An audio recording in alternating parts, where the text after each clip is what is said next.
Hola, ¿cómo les va? Bienvenidos a una nueva entrevista de Telediario Televisión en un día muy especial que se inscribe en el calendario de la historia de los grandes momentos de la República Argentina. Por suerte apareció este 20 de diciembre de 2022 para que quedara en el olvido o por lo menos desplazado en su trascendencia trágica lo ocurrido un 20 de diciembre del 2001 con aquel momento tan crítico, catastrófico en la historia de nuestro país, una crisis social, económica, política de dimensiones que se cobró casi 40 días. Hoy la historia nos ha permitido reescribir que este 20 de diciembre será recordado por la más trascendente movilización popular para celebrar un triunfo deportivo. No equivocarse, no es que esto sustituye la agenda de preocupaciones que en una sociedad tenemos. Es cierto, es muy posible que cuando llegue esta medianoche el carro dorado en el que nos hemos movido en estos días se transforme otra vez en calabaza.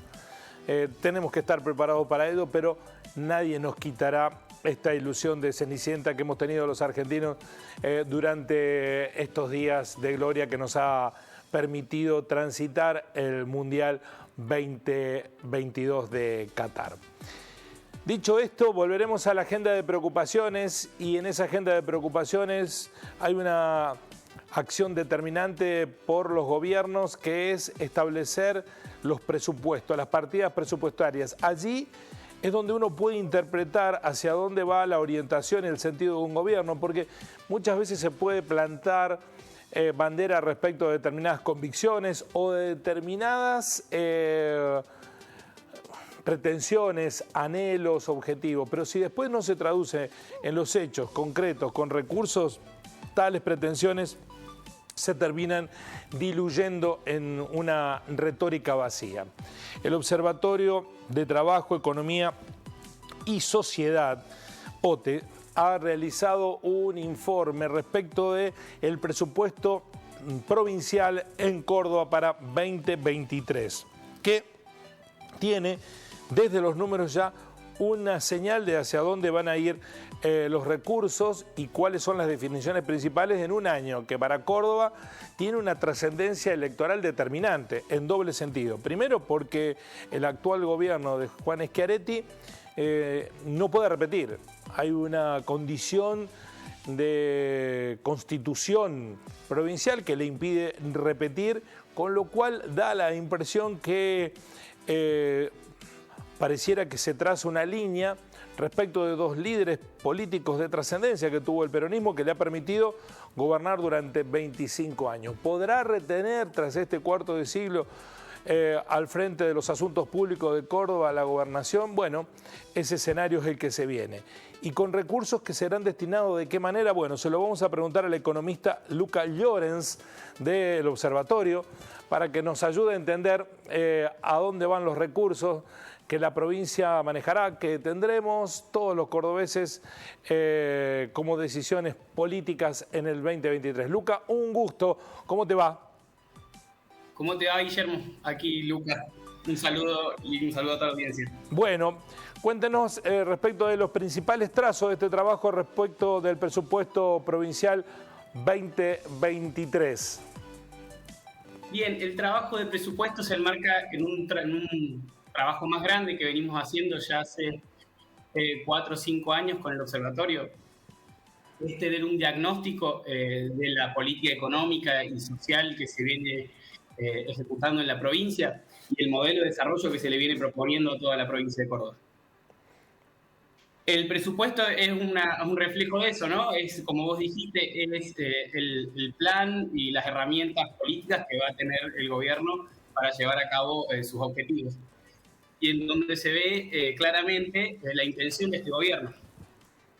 Y cuando nos ponemos a fijarnos ahí, vemos a grandes rasgos, después si querés nos metemos más chiquitos, pero que hay un crecimiento en lo que son los servicios económicos, que es un programa o un rubro asociado a la deuda, y hay una caída en servicios sociales en un contexto que quizás no estaría para aflojar en ese sentido, ¿no? Córdoba presenta índices de pobreza por encima de Nación, por encima de casi todas las provincias, Y bueno, y parece que han elegido recortar por ahí.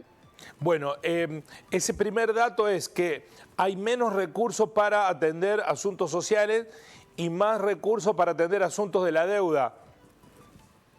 Sí, así es. El rubro de servicios económicos que hay adentro, tenés distintos rubros, a lo que ellos llaman productivos, que tenés transporte, tenés el agro, y tenés un rubro muy grande, que es la que más participación tiene, que es la administración de la deuda, a través de la agencia CIF. Y esto ya de por sí es un gris complicado, porque la deuda la maneja una agencia, que es un organismo que no depende de la administración central y que toma decisiones de manera relativamente independiente o no con las mismas reglas que se toman a nivel nacional, a otras provincias. ¿Se puede establecer, mensurar los porcentajes que decrece lo que se atiende para las demandas sociales y lo que crece en lo que respecta a cuestiones de orden de la deuda? Sí, cuando decimos servicios sociales, ahí adentro tenemos cultura, educación, asistencia. Y vemos que hicimos un trabajo de más o menos 12 años, como para tener una lectura a mediano o largo plazo de lo que es la política del gobierno de Hacemos por Córdoba. Y vemos que los servicios sociales han perdido más de 10 puntos de participación en el presupuesto. Cuando allá por 2010, 2011, los servicios sociales les destinaba el 50 o más del presupuesto, hoy está por abajo del 42%. En un sentido contrario, ¿no? Porque la realidad demandaría más atención de esos asuntos. Sí, así es. Como te venía contando, les decía, Córdoba tiene unos índices de pobreza por encima de Nación, por encima incluso si lo comparamos con el Gran Rosario, que es una provincia y una ciudad de tamaños comparables con la ciudad de Córdoba. Y esto también se refleja en desocupación. Y lo que vemos es que es un modelo de desarrollo que apunta hacia eso, que apunta a concentrar recursos en sectores de alta capacidad de lobby, podemos decir. Y por otro lado está la política social, que es repartir las chauchas en programas sociales, que están cerca de 32.000 programas sociales que reparte la provincia, con ingresos de miseria, ¿no? Estamos hablando de ingresos que no llegan a la mitad de un salario mínimo vital y móvil, como lo es el Primer Paso, como lo es el Mujeres por Mil, como lo es el PILA. Esas políticas se han visto claramente que han ido retrocediendo en los últimos años, ¿no? En algún momento, sobre todo en el gobierno de la Sota, a los programas PPP se le dio mucha importancia, el Primer Paso, y después de a poco fueron perdiendo fuerza, vigor en la economía. Para asistir a la deuda o pagar los recursos de la deuda, estos servicios económicos que ustedes mencionan, ¿a quién le quitan? ¿Cómo se financia eso? Sí, vimos que en los últimos, en ese tiempo de análisis, que son 10, 12 años, los servicios económicos crecen en 12 puntos de participación y lo saca 7 puntos de servicios sociales, 7 puntos de administración gubernamental y 2 puntos de servicios de seguridad y justicia. Es decir, que parte de pagar los servicios de la deuda lo financia el dinero que debe ser destinado a seguridad y justicia, uno de los temas más principales en la agenda social. Así es. Y para ser un poco más fino, cuando decimos servicios sociales, el principal sector desfinanciado es la educación. La educación es el rubro más importante dentro de servicios sociales y es el rubro que viene cediendo recursos para financiar los servicios económicos, que en su mayoría terminan en deuda. Bueno, hablar de 10, 12 puntos para ahí a la sociedad o al ciudadano de a pie le resulta difícil de comprender la dimensión. ¿Se puede hablar en miles de millones de pesos? Me parece que no es menos complicado hablar de miles de millones de pesos y menos en el contexto que estamos viviendo, que tenemos inflación de casi 3 dígitos. Pero bueno, para tener una noción, el presupuesto es de 1,5 billones de pesos, un poquito más. Un billón, ¿no? Sí, sí. así es. Que es mil de millones. Miles de millones. Sí. Y el 10%, cuando hablamos de 10 puntos, estamos hablando de 170 miles de millones. 170.000 millones de pesos serían destinados al pago de la deuda. Sí, así es.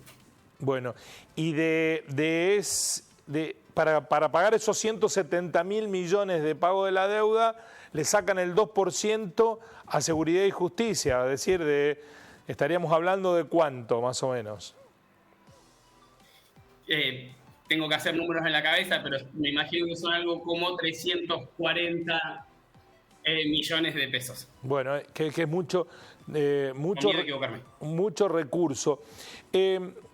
¿Hay áreas también que reciben beneficios en este presupuesto?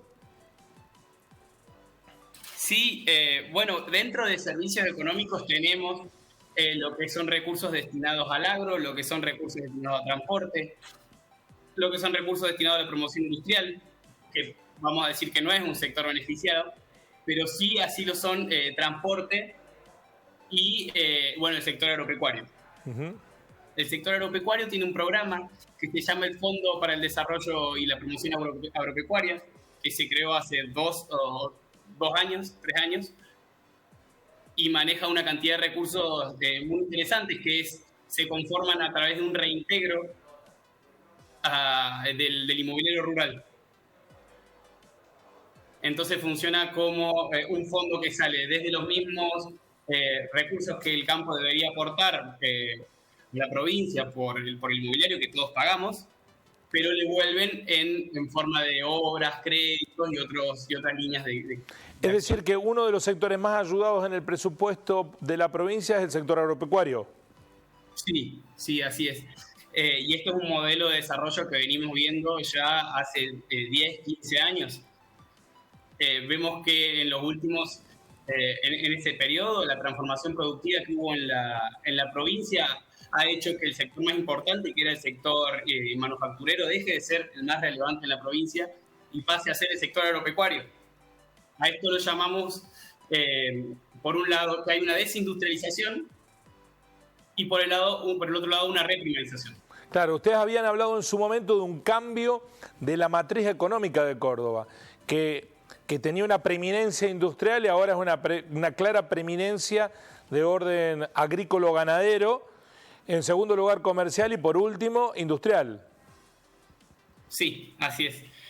Esto ya viene ocurriendo hace un tiempo y tiene una incidencia directa en el empleo y en las variables sociales, porque no es lo mismo el trabajo y los puestos de empleo, y la distribución de ingresos que te genera la industria manufacturera que la que te puede generar el agro. Habíamos sacado el cálculo que por cada millón de pesos que genera la industria manufacturera se crean 12, 13 puestos de empleo, mientras que el agro por cada millón de pesos que genera al año estaba creando 2. Tal vez eso explique también los números negativos de la realidad social en Córdoba, del aumento de la pobreza o de los bolsones de pobreza.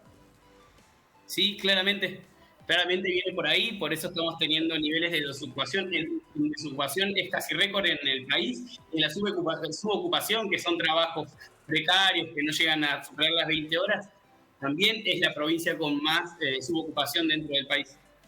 Y lo mismo le pasa esto a la ciudad de Córdoba, este análisis puntual para la ciudad de Córdoba, pero estuve revisando los números de Río Cuarto y es algo similar lo que le pasa.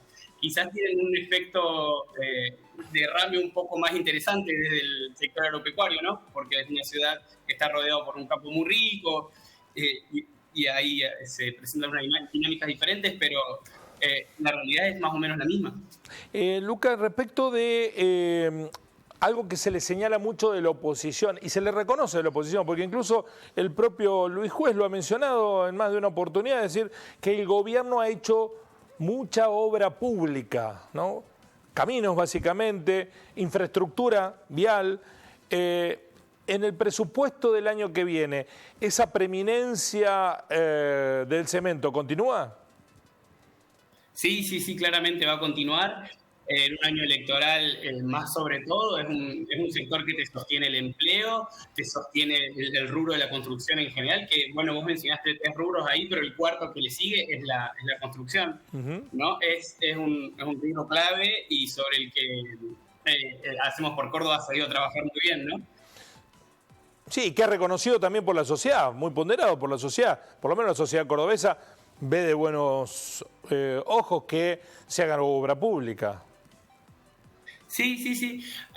Quizás hay que ordenar prioridades por ahí en ese sentido, porque tenés una provincia con 40% de pobreza y hacer una autopista que es muy cuestionada, por ejemplo, lo que es la autopista ahora para Bachasca, donde hay una resistencia muy grande y aún así se avanza.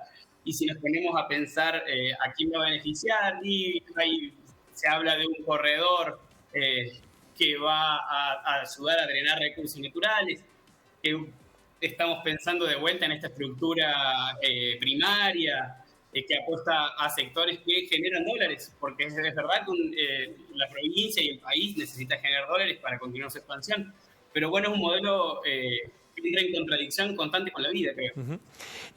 Hay un aspecto, leyendo el informe de ustedes, que resulta interesante, que está ligado con lo ambiental. La provincia va a destinar menos recursos para el cuidado ambiental en el presupuesto del año que viene. Sí, y eso creo que es algo muy llamativo, pensando por un lado que es una demanda que se está levantando mucho en la cuestión ambiental, ¿no? Y además el modelo de desarrollo que propone Hacemos por Córdoba piensa mucho esa cuestión, la expansión de la frontera agropecuaria, el desarrollo inmobiliario. Creo que la inversión hacia el ambiente, para el cuidado del ambiente, debería ser mucho mayor, y nos encontramos con un presupuesto que ejecuta recortes, que año a año viene ejecutando recortes, tanto en los montos como después en las subejecuciones. El Hacemos por Córdoba tiene una práctica subejecutadora muy grande hacia distintos rubros que nos parecen importantes. Si vemos, por ejemplo, los recursos que se destinan a industria, vemos que en el 2020 se ejecutaron solo el 20% de los recursos hacia la industria. Lo mismo pasa con el agro, lo mismo pasa con distintas partidas sociales. Eso es lo que tiene para ofrecernos, nos parece preocupante, sí, el tema del ambiente. Sí, hay una cosa ahí que me acabas de mencionar, porque una cosa es lo que presupueste y después cómo termina ejecutándose esos presupuestos, ¿no? Uno puede tener determinado monto de dinero para un área específica, pero después si no se lo ejecuta, por más que se lo planifique y esté aprobado, ahí hay en los hechos una acción deficitaria. Sí, sí, sí, y defraudatoria también, pensando en que el presupuesto es una ley que se tiene que cumplir y que deben ejecutar ciertas cuestiones. Eso, en el ambiente se ejecutó más o menos la mitad de este año, en la industria se viene ejecutando, no llega al 70%. Es complicado, sí. Bueno, lo que destaca el presupuesto 2023 es que las mujeres van a ser beneficiadas porque el Ministerio de la Mujer recibirá más recursos que este año que está terminando. Sí, creo que es un poco vago por ahí el análisis que hacemos sobre el tema de género, porque tomamos solo el Ministerio de la Mujer y está claro que las políticas de género deben ser transversales hacia todos los ministerios y todos los programas. Pero por lo menos lo que acusa el presupuesto, y lo valoramos de manera muy positiva, es que hay un incremento de los recursos destinados al Ministerio de la Mujer. Vamos a ver si se concretan así, pero bueno, en principio parece que va bien. En una provincia que tiene una agenda en donde una preocupación constante son los femicidios, ¿no? Que está por encima de la media de otras provincias argentinas demográficamente, de condiciones parecidas. Allí amerita que se refuercen los recursos, sobre todo para prevención. Sí, sí, claramente sí. Yo no manejo las estadísticas de violencia de género, de femicidios, y me parece un poco chanta si te hablo al respecto, porque creo que hay gente que maneja muy bien el tema de género. Yo no me animaría a hablar. Pero sí que van a disponer de mayor cantidad de recursos del Ministerio de la Mujer para su uso. Sí, sí, sí, eso está claramente expresado. Veremos si se ejecuta. ¿Algún otro aspecto que destacar del presupuesto del año próximo, Luca?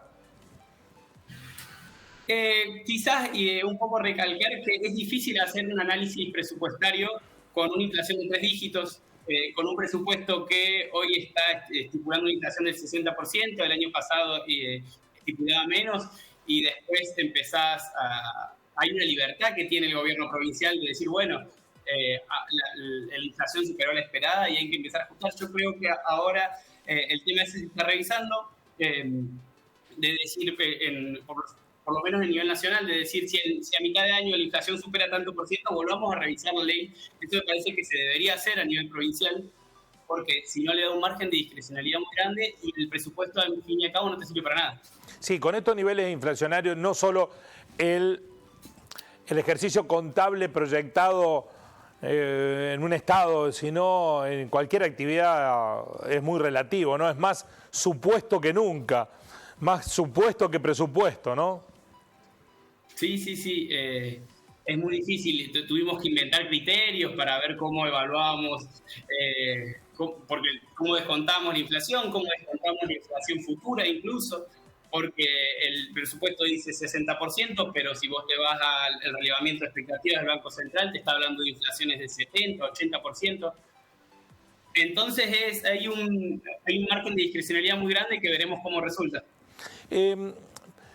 ¿Podríamos sintetizar para explicar el presupuesto que del último año de gestión de Schiaretti tendrá como prioridad la obra pública, la ayuda al campo y el pago de los servicios de la deuda? ¿Se puede titular así? Se podría sintetizar así. Y aún más, y lo que deja de acá para adelante son los vencimientos para la deuda, que se van a duplicar para el año próximo, 2024, o sea, el presupuesto siguiente, y se van a triplicar para el 2025. Es decir, que el gobernador que venga va a tener que asumir el doble de pago de deuda que el ejercicio previsto para el 2023 y el otro año el triple. Así es, y hay que ver de dónde van a sacar, porque la torta es más o menos la misma. Salvo que se pongan a recaudar donde tienen que recaudar, que yo veo difícil que eso ocurra. Lo que podemos esperar, por lo menos, es que no le sigan sacando plata a la educación, no le sigan sacando plata a la asistencia social, que empiecen a tocar otros intereses, ¿no? Pero además, Luca, está el San Benito, la espada de Damocles de una deuda tomada mayoritariamente en dólares, que cada vez que se mueve el dólar, está bien, es el dólar oficial, pero cada vez que se mueve el dólar oficial, ese dólar termina impactando en un aumento en pesos de la deuda tomada. Sí, así es. Más del 95% de la deuda cordobesa está nominada en dólares. Así que si el año que viene a Massa se le ocurra devaluar, la situación se va a empeorar, que ya de por sí es bastante oscura el panorama. Pero dependemos incluso de eso.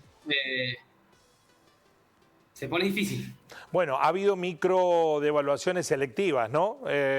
Administradas. Pareciera ser el estilo Massa. No creo que se le ocurra una devaluación, salvo que se le imponga el mercado y que no tenga cómo enfrentarla el gobierno, pero no pareciera que en un año electoral pueda haber un salto devaluatorio, porque sería, bueno, dinamitar las escasas chances electorales que se puedan construir de aquí en adelante. Al gobierno provincial le conviene que haya inflación, la inflación le licúa deudas, la ecuación inflacionaria resulta en beneficio del presupuesto o en perjuicio del presupuesto. Sí, yo creo que hasta cierto punto le conviene. Primero le licúa los compromisos que pactan el presupuesto. Después tiene ingresos atados a los precios. Entonces, la gran mayoría de los ingresos están atados a la variación de precios. Si los precios aumentan, los ingresos van a subir y va a tener este margen que te contaba de discreción. Decir, bueno, la inflación fue 100, el presupuesto aumentó 60 y con este 40, ¿qué hacemos? Bueno, ponemos plata acá, nos ahorramos esto. Es un gobierno que se suele pactar de que tiene un superávit todos los años. Y bueno, es parte de sus banderas.